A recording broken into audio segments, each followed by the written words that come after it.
कल हमने fundamental of partnership का फर्स्ट लेक्चर किया था, जिसमें मैंने आप लोगों को बताया था कि किस तरीके से प्रॉफिट एंड लॉस में से प्रॉफिट का अमाउंट हम ट्रांसफर करते हैं profit and loss application account में।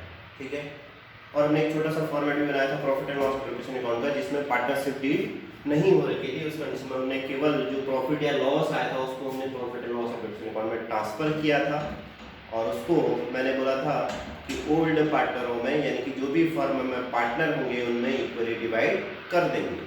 ये तब की कंडीशन थी जब पार्टनरशिप डीड नहीं होती। मैंने दो चीज़ें बताया था आपको कि जब पार्टनरशिप डीड नहीं होती है तो उस कंडीशन में एक तो हम प्रॉफिट का डिवाइडेशन इक्वली करते हैं, दूसरा अगर किसी पार्टनर ने फर्म को कोई लोन दे रखा है तो उस लोन पर इंटरेस्ट ऑन लोन चार्ज करते हैं 6% पर एनम के साथ। ये दो चीजें मैंने आपको बताई। ठीक है, अब अगर पार्टनरशिप डीड हो रखी हो तो उस कंडीशन में हम क्या करेंगे। मैंने तुम्हें बताया था कि पार्टनरशिप डीड किस चीज के लिए हो सकती है। कैपिटल जो हमारी फाइनेंशियल पार्टनरशिप डीड हो सकती है वो किस चीज के लिए हो सकती है, कैपिटल कंट्रीब्यूशन के लिए हो सकती है, इंटरेस्ट ऑन कैपिटल के लिए हो सकती है, रेम्यूनेशन में दोनों चीजें आती हैं, सैलरी और कमीशन के लिए हो सकता है, और प्रॉफिट के डिवाइडेशन के लिए हो सकता है, और जो पार्टनरों ने फर्म से अगर पैसा विड्रॉ कर रखा है तो इंटरेस्ट ऑन ड्रॉइंग के लिए भी पार्टनरशिप डीड हो सकती है। ठीक है, और किसी पार्टनर ने अगर फर्म को कोई लोन दे रखा है तो उस लोन पर इंटरेस्ट ऑन लोन के लिए भी पार्टनरशिप डीड हो सकती है। ठीक है, ये अगर पार्टनरशिप डीड हो रखी है तो तब होगा। अगर पार्टनरशिप डीड नहीं हो रखी है तो उस कंडीशन में जो इंटरेस्ट ऑन लोन देना है हमें वो 6% देना है। अगर पार्टनरशिप डीड हो रखी है इंटरेस्ट ऑन लोन के लिए तो जितना परसेंट इंटरेस्ट ऑन लोन कहेगा क्वेश्चन में, 12% कहे, 12% कहे, 8% कहे, है ना, 9% कहे, जितने percent interest on loan charge करने के लिए कहेगा फिर उतना ही परसेंट हमें इंटरेस्ट ऑन लोन चार्ज करना पड़ेगा। अब दो तरीके के एक्सपेंसेस होते हैं।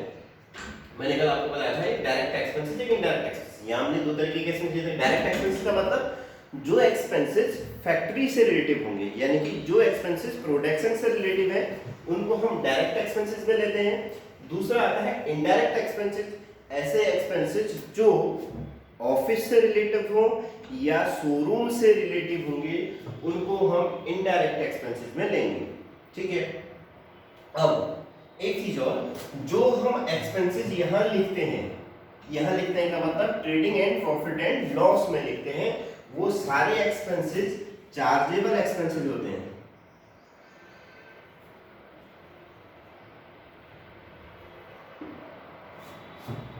ठीक है, कौन से एक्सपेंसेस होते हैं, चार्जेबल एक्सपेंसेस। ये डायरेक्ट एक्सपेंसेस हो चाहे ये इनडायरेक्ट एक्सपेंसेस हैं, दोनों कौन से एक्सपेंसेस होंगे, चार्जेबल एक्सपेंसेस। ठीक है, अब आपको ध्यान होगा कि जब फर्स्ट ईयर में यानी कि 11th में जब हम फाइनल अकाउंट बनाते थे तो उसमें इंटरेस्ट ऑन लोन कहाँ लिखते थे हम, प्रॉफिट एंड लॉस के डेबिट साइड में।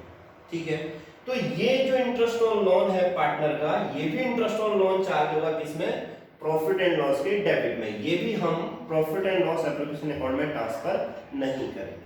ठीक है, इनमें अंतर क्या है, ये प्रॉफिट एंड लॉस अकाउंट में जो भी हम trading and profit loss account में एक्सपेंसेस लिखते हैं ये सारे एक्सपेंसेस चार्जेबल एक्सपेंसेस होते हैं, और जो हम यहाँ ट्रांसफर करेंगे, यहाँ जो हम एक्सपेंसेस लिखेंगे जैसे interest on capital, salary, commission, ये सब एडजस्टेड एक्सपेंसेस होते हैं, यानी कि ये पार्टनरों के बीच में एडजस्ट होते हैं। अगर हमारे पास प्रॉफिट होगा तो हम मैक्सिमम लिमिट ऑफ प्रॉफिट तक उस एक्सपेंसेस को एडजस्ट करेंगे, अगर प्रॉफिट नहीं होगा तो हम वो एक्सपेंसेस को एडजस्ट नहीं करेंगे। ठीक है, लेकिन जो यहाँ एक्सपेंसेस होंगे वो हमें पे करने ही करने होंगे प्रॉफिट एंड लॉस और ट्रेडिंग अकाउंट में। मान लिया जाए ABC 3 पार्टनर हैं, उन्होंने पार्टनरशिप डीड में ये कहा कि हमें जो भी प्रॉफिट होगा हम उसको इक्वली डिवाइड करेंगे। ठीक है, ये पार्टनरशिप डीड हो रही है। मान लिया जाए हमारे पास जो नेट प्रॉफिट है वो 90,000 है। ठीक है, ये 90,000 प्रॉफिट है हमारे पास। तो अब इसके बाद क्या हुआ कि हमने एक तो जो इंटरेस्ट ऑन लोन देना था इसको वो चार्ज नहीं किया है। मान लीजिए हमने बी से लोन ले रखा है, तो उस कंडीशन में हमने बी को इंटरेस्ट ऑन लोन चार्ज करना था, वो हमने नहीं किया। ठीक है, तो मान लीजिए इंटरेस्ट ऑन लोन हमने जो 6% के हिसाब से निकाला था वो 6000 आया, तो इस कंडीशन में ये 6000 चार्जेबल एक्सपेंसेस है, और चार्जेबल एक्सपेंस है इंटरेस्ट ऑन लोन को हम प्रॉफिट एंड लॉस के डेबिट साइड में दिखाते हैं, यानी कि हमारे जो इनडायरेक्ट एक्सपेंसेस हैं वो 6000 से बढ़ जाएंगे। अगर ये एक्सपेंसेस 6000 से बढ़ेंगे तो हमारा जो नेट प्रॉफिट है वो 6000 से कम हो जाएगा। तो यानी कि जो हमारे पास नेट प्रॉफिट होगा वो कितना हो जाएगा, 84,000। ठीक है, अभी प्रॉफिट कितना हो गया हमारे पास, 84,000 हो गया, क्योंकि ये जो इंटरेस्ट ऑन लोन है ये चार्जेबल एक्सपेंसेस है। ये कहीं कहीं पर हमें क्वेश्चन में घुमाने के लिए interest on partner loan, rent of partner और मैनेजर कमीशन दिया होगा। ठीक है, आगे जब हम पार्टनरशिप डीड वाले क्वेश्चन करेंगे तो उन क्वेश्चनों में कहीं पर हमें क्या क्या दिया हो सकता है, एक तो इंटरेस्ट ऑन लोन दिया हो सकता है, दूसरा पार्टनर की बिल्डिंग पर हमने अपना बिजनेस ओपन कर रखा था, उस कंडीशन में हमें पार्टनर को रेंट पे करना हो सकता है या हमें मैनेजर कमीशन पे करना होता है। तो अब अंतर क्या है चार्जेबल एक्सपेंसेस और जो हम यहाँ एक्सपेंसेस लिखते हैं एडजस्टेड एक्सपेंसेस में या डिस्ट्रीब्यूशन एक्सपेंसेस में, तो इसमें हमें क्या करना है, जो चार्जेबल एक्सपेंसेस होते हैं वो हमें पे करने ही करने हैं। अगर मान लीजिए हमने सैलरी देनी है एम्प्लॉय को, तो उस कंडीशन में अगर मान लीजिए हमें लॉस हो गया तो हम एम्प्लॉय से ये नहीं कह सकते हैं कि हमें लॉस हो गया है, हम आपको सैलरी पे नहीं कर पाएंगे। ठीक है, समझ में आया। ऐसे ही मान लीजिए कोई इलेक्ट्रिसिटी बिल है, डायरेक्ट एक्सपेंसेस में हमने इलेक्ट्रिसिटी बिल लिखा हुआ है, अब हमें लास्ट में हमने देखा कि हमें फाइनेंशियल ईयर में लॉस हो गया, तो उस कंडीशन में हम गवर्नमेंट से ये तो नहीं कह सकते कि हमें लॉस हो गया हम बिजली का बिल पे नहीं करेंगे, ऐसा तो नहीं हो सकता, गवर्नमेंट तो नहीं मानेगी। तो जो हम यहाँ एक्सपेंसेस लिखते हैं वो चार्जेबल एक्सपेंसेस हैं, वो हमें पे करने ही करने हैं। जो हम यहाँ लिखेंगे वो हमें कंपलसरी पे नहीं करने हैं जब तक क्वेश्चन में कहा ना हो। ठीक है, जब प्रॉफिट होगा तो हम पे करेंगे, नहीं होगा तो नहीं करेंगे। ठीक है, अब मान लीजिए मैंने अभी क्वेश्चन में दिया था कि मान लीजिए हमारे पास नेट प्रॉफिट पहले 90,000 था, हमने इंटरेस्ट ऑन लोन चार्ज नहीं किया था 6,000, तो इनडायरेक्ट एक्सपेंसेस को बढ़ा देगा 6,000 से, यहाँ बढ़ेगा 6,000, तो हमारा नेट प्रॉफिट हो जाएगा 84,000। तो अगर मान लिया जाए हमने क्या रखा है कि जो पार्टनर है ए बी सी तीनों से कि हम जो प्रॉफिट का डिवाइडेशन होगा वो इक्वली करेंगे, या हमने तीनों पार्टनर से ये कह रखा है कि हमें जो एनुअल सैलरी मिलेगी वो 30,000 ईच पार्टनर को मिलेगी, यानी कि एक पार्टनर को 30,000 रुपये सैलरी मिलेगी। अब हमारे पास जो प्रॉफिट है उसको हम पहले जो है नेट प्रॉफिट आया था उसको हम बाई साइड में ट्रांसफर करेंगे by profit and loss account. ये हमारे पास 84,000 है। तो क्या अब हम अगर ईच पार्टनर को सैलरी 30,000 दें तो हमारी सैलरी कितनी हो जाएगी, 90,000। क्या हम दे पाएंगे सैलरी 90,000? नहीं दे पाएंगे, क्योंकि हमारे पास प्रॉफिट केवल कितना है, 84,000। तो हम इधर टू सैलरी करके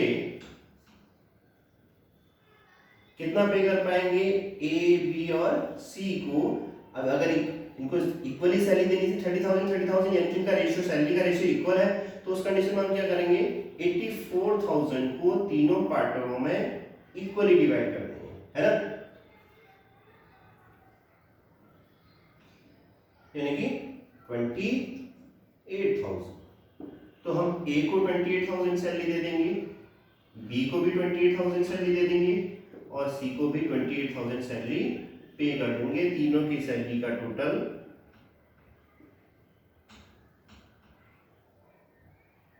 84,000 डिवाइड, अभी दोनों साइड का टोटल इक्वल।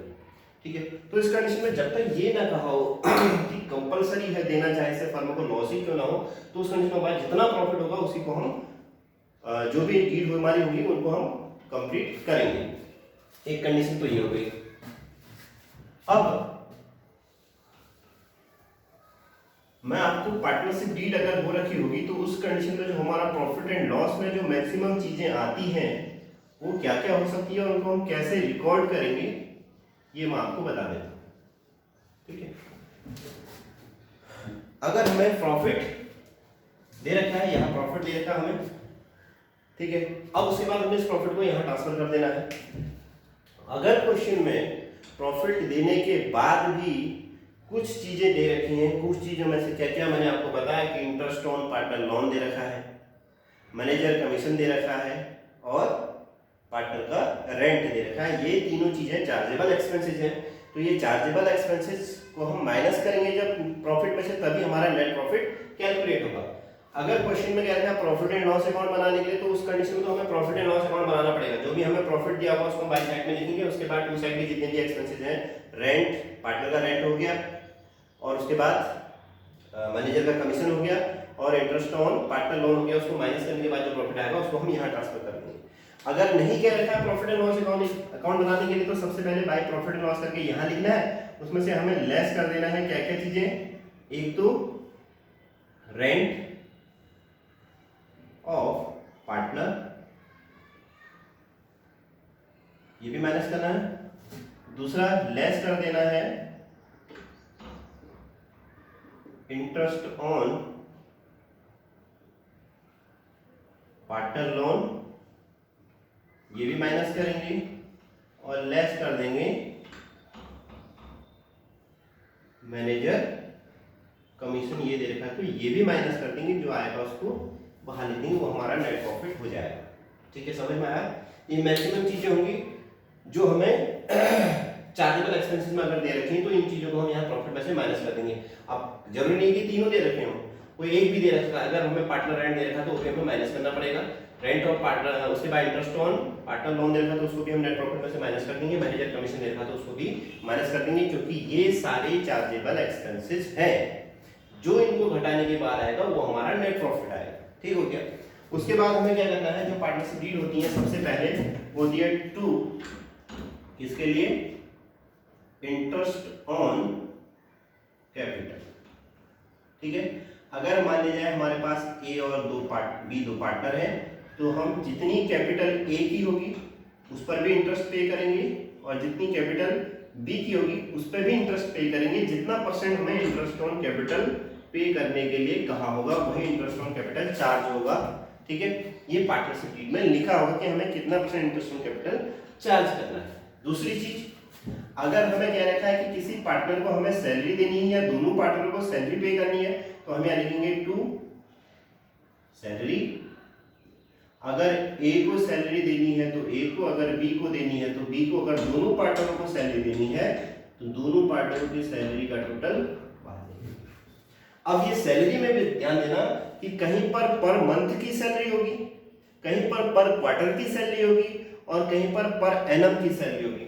जहां पर मंथ की सैलरी होगी वहां पर जितने हमें सैलरी दी होगी 1 मंथ की, उसको 12 से मल्टीप्लाई करेंगे, 1 ईयर की सैलरी निकल जाएगी, क्योंकि जो हम फाइनल अकाउंट बनाते हैं वो 1 ईयर का बना लेते हैं। ठीक है, जहां पर मंथ में दिया होगा वहां पर हम पर मंथ की सैलरी को 12 से मल्टीप्लाई करेंगे तो पर ईयर की सैलरी निकल जाएगी।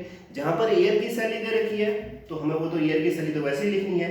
अगर जहां पर हमें सैलरी क्वार्टरली दे रखी है, तो क्वार्टर का मतलब होता है 1/4, तो इसका मतलब जो हमें सैलरी पे करनी पड़ेगी 1 ईयर में वो 4 बार करनी पड़ेगी, है ना। तो हम क्या करेंगे, जितनी भी हमें पर क्वार्टर की सैलरी दे रखी है उसको 4 से मल्टीप्लाई करके यहाँ लिख देंगे। ये हो गया सैलरी के लिए अगर पार्टनरशिप डीड हो रखी है तो। थर्ड कंडीशन में अगर कमीशन के लिए पार्टनरशिप डीड हो रखी है तो हमें यहाँ लिखना है टू कमीशन। अब अगर ये हमें ए को देना है तो ए का कमीशन लिख देंगे, अगर बी को देना है तो बी का कमीशन लिखेंगे, दोनों का टोटल बाहर। अगर किसी एक ही पार्टनर को देनी है सैलरी या कमीशन तो एक ही पार्टनर का नाम लिखना है, अगर ए को मिली तो ए को, अगर बी को मिली तो बी को। यहां तक हो गया। अब उसके बाद हम क्या करते हैं, कहीं कहीं किसी क्वेश्चन में हमें दिया होगा कि जो हमारा प्रॉफिट है उसका कुछ हिस्सा हम जनरल रिजर्व में ट्रांसफर करना चाहते हैं, तो उससे भी हमारा प्रॉफिट कम हो जाता है। तो उस कंडीशन में हम क्या करेंगे, टू ट्रांसफर टू जनरल। ठीक है, ये हमें ये परसेंटेज दी होगी, मैं कितना परसेंट प्रॉफिट का ट्रांसफर करना है उसको हम जनरल रिजर्व में ट्रांसफर करेंगे, जहां पर क्वेश्चन में आएगा फिर हम जाके इसको डिस्कस नहीं करेंगे। अब उसके बाद हम क्या करेंगे कि जो हमारा प्रॉफिट था उसमें से हम ये सारे एक्सपेंसेस को माइनस करेंगे। ये डिस्ट्रीब्यूशन एक्सपेंसेस या एडजस्टेड एक्सपेंसेस है, इनको माइनस करने के बाद जो हमारे पास प्रॉफिट आ जाएगा उस प्रॉफिट को हम बांट देंगे ए और बी में, क्योंकि हमने इसमें पार्टनर ले रखे हैं ए और बी। ए और बी में जो रेशियो पार्टनरशिप डीड में गिवन होगा उस रेशियो में, तो उसको बांटने के लिए हम यहाँ लिखेंगे टू प्रॉफिट ट्रांसफर टू ए और बी। जितना ए को मिलेगा ए के आगे, जितना बी को मिलेगा वो बी के आगे, दोनों का टोटल बाहर लिख देंगे। ठीक है, फिर इधर का टोटल अगर जाते हैं तो यहाँ का टोटल, क्योंकि प्रॉफिट होने में टोटल इधर साइड का जाते होगा, तो यहाँ लिखेंगे वही टोटल यहाँ इसमें से घटा के हमारा प्रॉफिट कैलकुलेट हो जाएगा। अच्छा, इसमें एक चीज रह गई है, ये तो है इंटरेस्ट ऑन कैपिटल, सैलरी और कमीशन और प्रॉफिट रेशियो हमें दे रखा, तो उसमें ट्रांसफर करने के लिए रेशियो में हम डिवाइड करेंगे और एक जनरेटर में ट्रांसफर करेंगे। कहीं कहीं पर अगर हमारी पार्टनरशिप डीड हो रखी है इंटरेस्ट ऑन ड्राइंग के लिए, तो interest on drawing by side में आएगा, बाई इंटरेस्ट ऑन ड्राइंग। अगर ए की इंटरेस्ट, ए ने पैसा विड्रॉ कर रखा है तो ए का जो इंटरेस्ट ऑन ड्राइंग आएगा वो ए में, जो बी का इंटरेस्ट ऑन ड्राइंग आएगा वो बी में। ठीक है, इधर का टोटल, इसमें से सारे एक्सपेंस माइनस करने के बाद जो आएगा वो प्रॉफिट एंड लॉस में ट्रांसफर हो जाएगा। ठीक है, समझ में आया? Interest on drawing. ठीक है, इंटरेस्ट ऑन ड्राइंग एक लेक्चर पूरा ही बनेगा, इसमें बताऊंगा कैसे कैसे इसमें इंटरेस्ट ऑन ड्राइंग को हम कैलकुलेट करते हैं। ठीक है, तो फिलहाल हमारा ये फॉर्मेट बना profit and loss appropriation account का, जब हमारी पार्टनरशिप डीड हो रखी होगी। ठीक है, ध्यान रखें कब के लिए, जब पार्टनरशिप डीड हो रखी होगी। अब एक चीज और ध्यान दें, ये जो इंटरेस्ट ऑन लोन मैंने बता रखा है 6% चार्ज होगा, ये तभी 6% चार्ज होगा जब पार्टनरशिप डीड नहीं हुई होगी। पार्टनरशिप डीड नहीं हो रही तो उस क्वेश्चन में, उस कंडीशन में क्वेश्चन बहुत आसान हो जाता है। आपको केवल क्या करना है, अगर क्वेश्चन में किसी पार्टनर ने फर्म को लोन दे रखा है तो उस पर, उस लोन पर इंटरेस्ट ऑन लोन चार्ज कर देना है। जो क्वेश्चन में प्रॉफिट दिया हुआ उसको यहाँ लिख देना प्रॉफिट एंड लॉस अकाउंट, उसमें से लेस क्या कर देंगे, जो भी इंटरेस्ट ऑन पार्टनर लोन आएगा उसको माइनस कर देंगे, जो घटा गया उसको बाहर लिखना है। उसके बाद जो अमाउंट बचेगा उसको जो भी पार्टनर, जितने भी पार्टनर फर्म में होंगे उनमें इक्वली डिवाइड कर देना है। ये सिंपल सा क्वेश्चन है। ठीक है, अगर इंटरेस्ट ऑन लोन भी नहीं दे रखा तब तो प्रॉफिट एंड लॉस करके यहाँ लिख देना है। उसके बाद टू साइड में to profit transfer to ABC, जितने भी पार्टनर होंगे उनमें बांट देंगे। ये क्वेश्चन तब था जब क्वेश्चन में प्रॉफिट दिया होगा। अगर क्वेश्चन में लॉस दिया होता तो हम क्या करते हैं, जो हमने यहाँ प्रॉफिट एंड लॉस अकाउंट करके लिखा है, इसको कल मैंने बताया था, अगर प्रॉफिट दिया होता तो यहाँ लिखते हैं, अगर लॉस दिया होता तो टू में लिखते हैं, तो टू साइड में टू प्रॉफिट एंड लॉस करके लिखते हैं। फिर अगर हमारे पास लॉस होता तो फिर तो ये सारी कंडीशन अप्लाई होने का मतलब ही नहीं होता, क्योंकि हमारे पास ऑलरेडी लॉस में हम, तो क्या करते हैं, जो भी हमारे पास लॉस होता उसको हम, जो भी हमें रेशियो दिया होता प्रॉफिट शेयरिंग रेशियो, उसमें बांट देते हैं, यहाँ लिखते हैं by loss transfer to ABC. ठीक है, समझ में आ गया यहाँ तक? तो ये था हमारा profit and loss appropriation account. ठीक है, अब अगर इस क्वेश्चन से रिलेटिव हमें जर्नल एंट्री करने के लिए आ जाए, ठीक है, क्योंकि किसी क्वेश्चन में हमें जर्नल एंट्री करने के लिए भी आता है, तो बहुत आसान है जर्नल एंट्री करना। हम इसी profit and loss appropriation account के फॉर्मेट से ही जर्नल एंट्री कर सकते हैं। कैसे? एक चीज ध्यान दें, जो चीजें profit and loss appropriation account के डेबिट में होंगी उन सब में profit and loss appropriation account debit होगा।